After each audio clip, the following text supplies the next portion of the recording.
To continue with this theme of total forgiveness.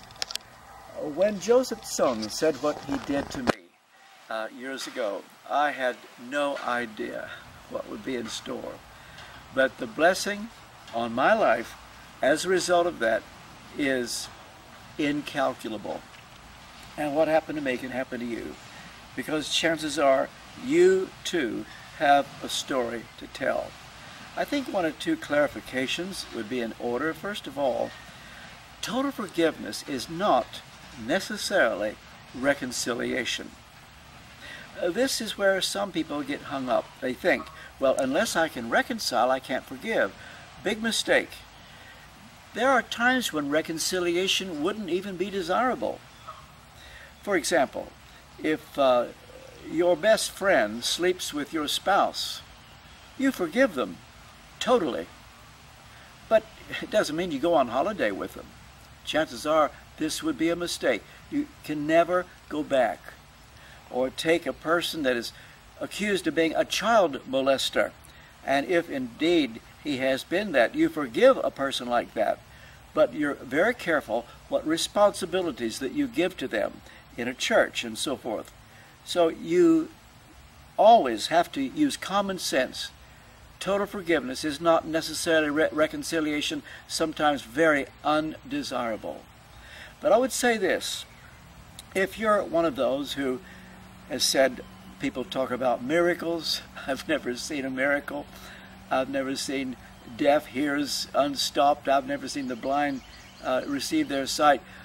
I'll just say this to you, if you do need to forgive and you're holding that grudge, and you've justified that grudge, and you have for years lived in a condition whereby you've just set your heels in and you said, I'll never forgive, listen to me. Were you to do this and set them free, that would be a miracle, the equivalent of anything in the New Testament. So what I'm saying to you, you may not have seen a miracle, you could be the first. There's a miracle right under your nose. And I would urge you, I don't care what they've done, in a sense, I could be misunderstood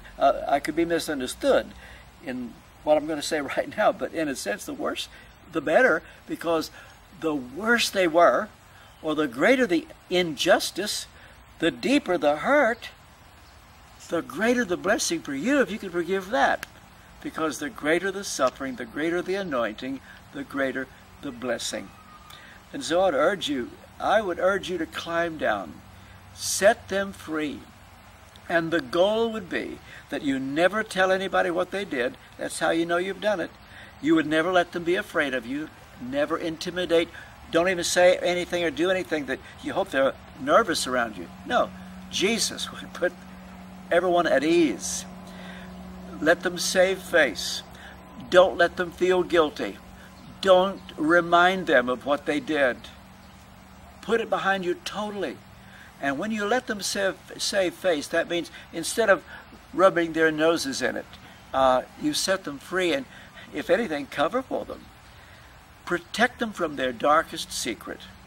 And I would say this, pray for them. And when you pray for them, you don't say, God, I just commit them to you. No, you say, Lord, bless them. Bless them. And I promise you, you will be free, never the same again. And you'll probably write me and thank me that I've said this to you like I'm thankful to Joseph Tson. God bless you.